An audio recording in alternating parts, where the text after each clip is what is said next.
Hello ladles and jelly spoons and welcome to Kohigh Mathy's YouTube channel. For those of you who might be new here is the story so far. Now, it has been a long winter in Stalag 15. Uberlord Knight Mr. Von B, the camp commandant, he of the pure Aryan stock to which he just added a beef cube, stood surveying the assembled prisoners. Who was behind the attempted escape? Was it beefy, rudder-faced Wing Commander Engage, he of the handlebar moustache and low slum racing seat? Or was it bulldog-chinned, dog-eared Captain Dicky from Richard York's Wargaming, where no wargame remains unplayed? He levelled his loaded revolver, played by Tiger Tom with a load on. "Akdung!" he barked, wagged his tail and scratched at the door to go walkies. They knew that this was it. And then, suddenly, in the sky, they heard the low, monotonous drone that they all knew so well. What is going on, guys? That was Pat White Muffin, well-known unfrocked pig breeder of no fixed abode. Now, contrary to what you have just witnessed, this channel is actually about retro video games, and it's time for this month's 20th anniversary retrospective review. This month we are looking at a 20-year-old RTS that I feel tends to get overlooked. Ladles and jelly spoons, Command & Conquer Generals.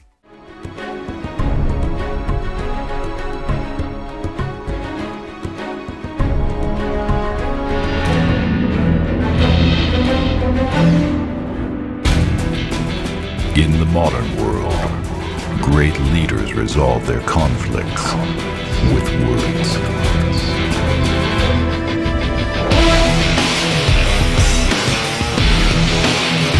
Step launcher. Carpet bombing. Tomahawk missiles.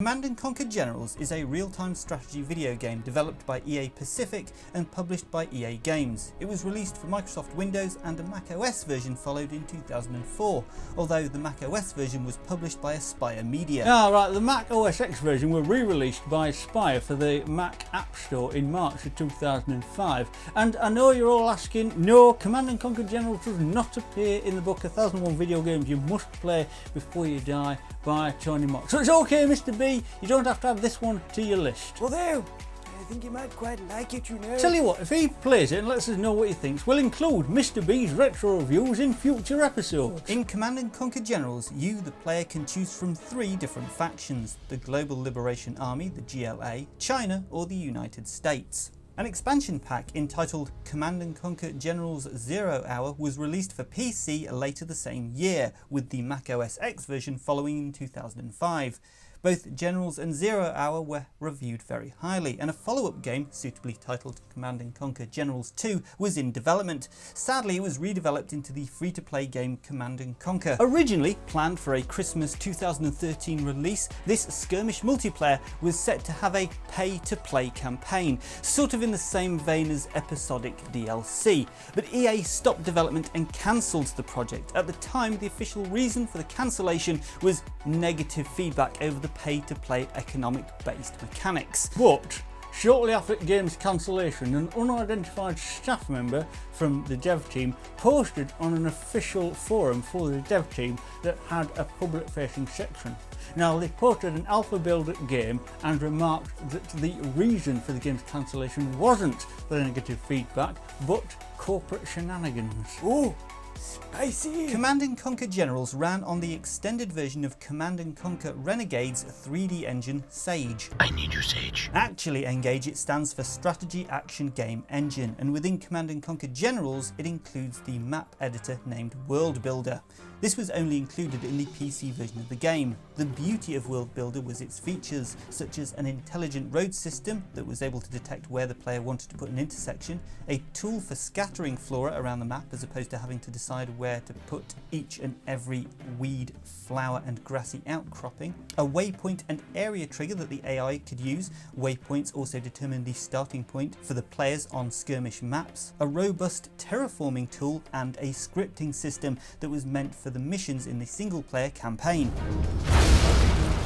Cruise missiles ready. We can launch from there.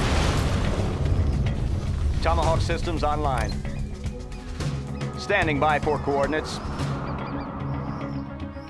Calculating missile speed. Coordinates Unit received. lost. Missile guidance set. Preparing launch cycle. Standing by for coordinates.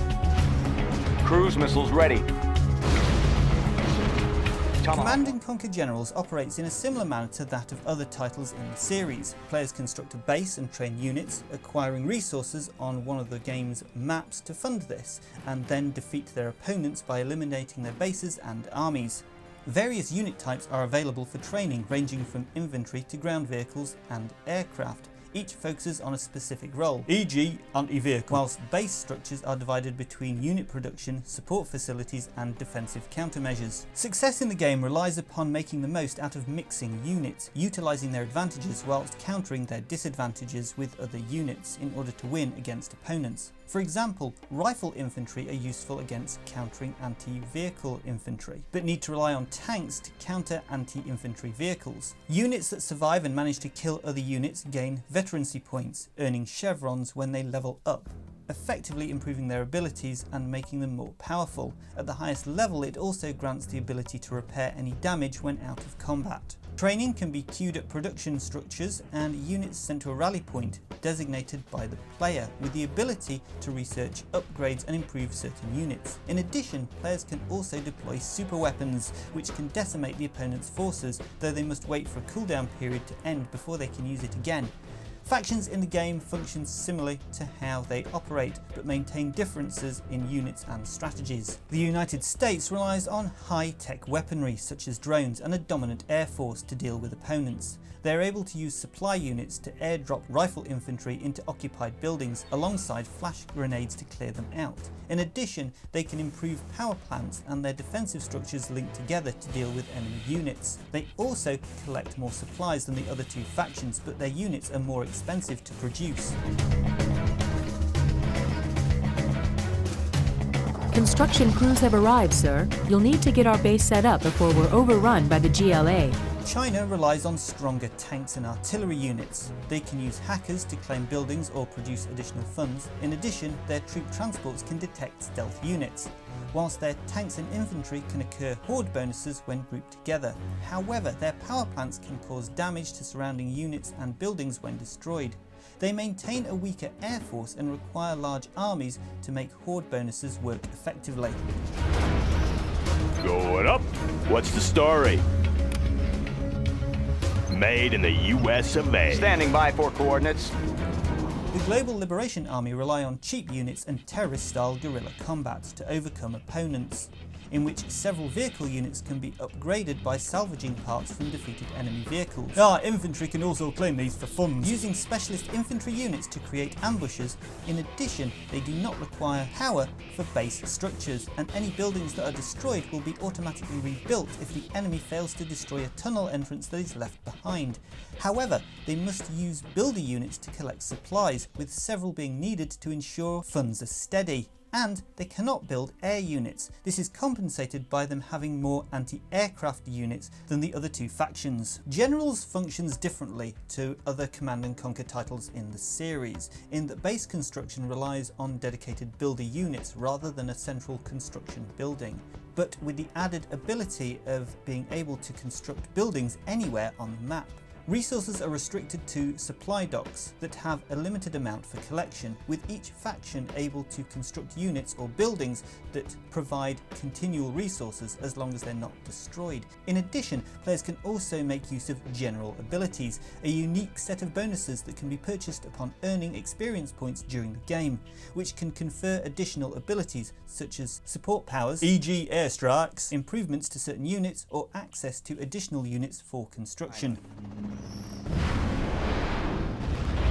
Upgrade Standing by complete. for coordinates.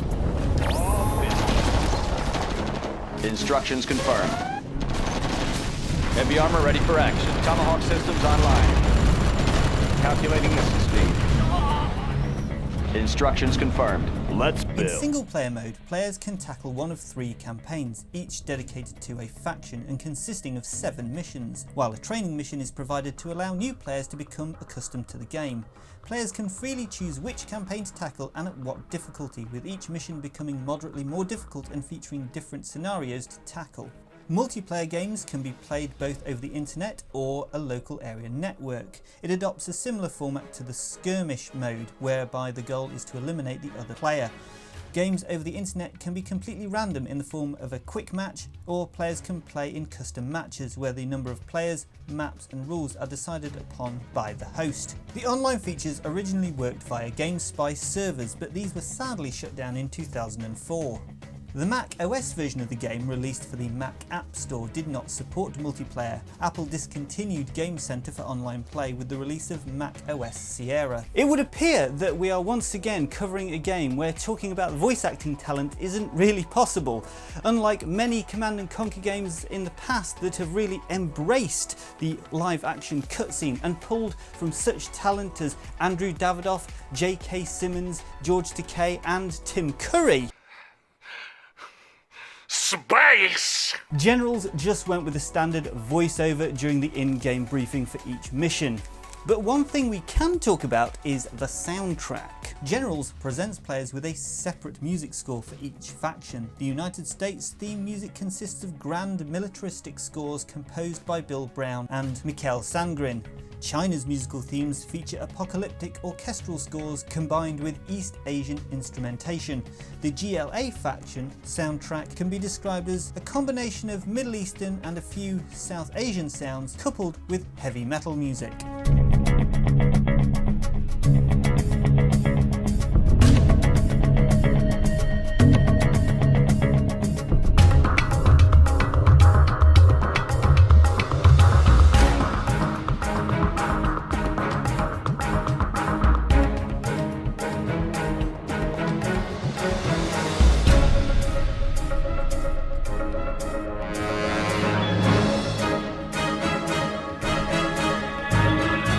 Takes place in the near future. The world's 2 superpowers, China and the United States, are loose allies fighting against the Global Liberation Army, the GLA, itself a terrorist organisation primarily based in the Middle East, North Africa as well as Central Asia.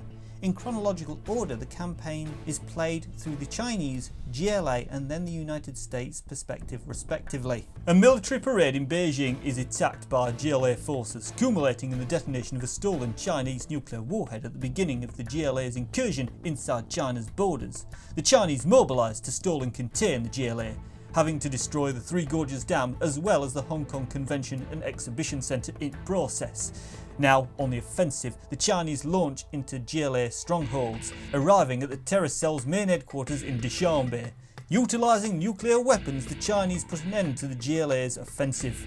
Despite losses to China, the GLA maintains its presence across Central Asia and the Middle East. In efforts to revive itself, the GLA raids UN convoys and incites riots in Astana. The United States enters the war, occupying GLA toxin depositories in the Aral Sea, and a GLA renegade sides with the Chinese with the intention of destroying the GLA. GLA retaliates by attacking the Binacore Cosmodrome and using the platform to launch devastating toxin attacks at highly populated cities. Meow meow! No! I think not, Tiger Tom, if that's alright with you. The United States mobilises its forces to the Middle East, the Hindu Kush and then Kazakhstan to finally put an end to the GLA. Despite losses incurred from the GLA anthrax attack and ambushes, the USA are able to push the GLA back to their final stronghold in Akmola region. With Chinese support, the USA destroy the last GLA stronghold, ending the GLA's reign of tyranny. Have you ever played Command & Conquer Generals? If so, what did you think? I'd love to hear any and all opinions about Command & Conquer Generals in the comment section down below. Leave me a comment and I'll be sure to get back to you. After its release, Generals received mostly positive reviews. Metacritic gave it a score of 84 out of 100, which includes the score of 9.3 out of 10 from IGN. Generals has received the E3 2002 Game Critics Award of Best Strategy Game, and GameSpot named Generals the best computer game of February 2003. In the United Kingdom, it sold over 100,000 units during the first half of 2003. This made it the United Kingdom's best-selling computer game for that period. When Command & Conquer Generals first came out, personally, I had mixed feelings about it. Yes, it was Command & Conquer, but it wasn't the Tiberium series, and it wasn't the Red Alert series. The fact that it was in full 3D didn't really entice me, as back in 1998 I'd played very heavily the RTS War Games, a game loosely based on the movie War Games. The game was scripted by John Bedham, the director of the movie. So Command & Conquer Generals didn't hit me as something that I absolutely had to play. But when I finally did, full disclosure, I didn't actually play it until the release of Command & Conquer The First Decade in 2007. Boy, was I sorry that I'd left it so long. Now, it might have been that I hadn't played an RTS for quite some time up until that point, but my god, it captivated me. It was such a good game, so I can 100% recommend playing it today. But sadly, at the time of recording, in the year of our Lord 2023, it's not on Steam and it's not on GOG. You can pick up a cheap copy on eBay, but I understand it's quite difficult to get it running on modern machines. There is support from fans online if you go looking for it. Final fact about the game. Initially, the game was released in Germany under the international title Command & Conquer Generals. However, the Federal Department for Media Harmful to Young People placed it onto the list of media harmful to young people 2 months after its initial release, which by law forbids further public advertising and any sale for people under 18 years of age. The BPJM stated that the game would give underage people the ability to reenact the war in Iraq in the game. Additionally, players would be able to kill civilians. Based on these 2 points, the BPJM put the game on the infamous German index because they believed it glorified war. Therefore, sale to minors and marketing the original version of the game were prohibited throughout the Federal Republic of Germany. Due to the ban, EA released in the middle of 2003 a regular titled localized German version specifically for the German markets called Command & Conquer Generales, which did not incorporate real-world factions or any relation to terrorism. For example, the terrorist bomber unit was transformed into a rolling bomb, and all other infantry units were changed into cyborgs. E.g., the Red Guard became standard cyborg. Unit appearance and responses were similar to early releases of the Command & Conquer franchise. And there we have it, Command & Conquer Generals, in my view a very underrated game. Maybe this video has inspired you to track down a copy and see for yourself. Please let me know in the comment sections down below. As always, if you've made it to this part of the video, thank you so much for watching. If you're not subscribed to the channel, please consider doing so. As I always say, it is free and you can always just unsubscribe later. You'll be pleased to know that there is just enough time to give you the answers to last month's quiz. Yes. So, question 1 was complete the title of the following horror films. The first one was Creature from the Black. Well, it was of course Lagoon and not Eyed Peas, as suggested by Mr. York of Mansfield. Part 2 of the horror movie question was The Cabinet of. Well, of course the answer was Dr. Caligari, and not, as one of you suggested, Rishi Sunak. But nice try ever, Mr. C. Lloyd of Shanklin South.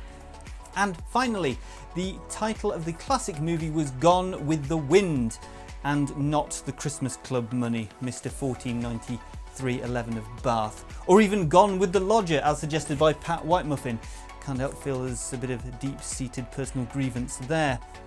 Well, that about wraps up this week's video. We shall see you on Friday, but before I go, why do we wash bath towels? Aren't we clean when we use them? Cheerio.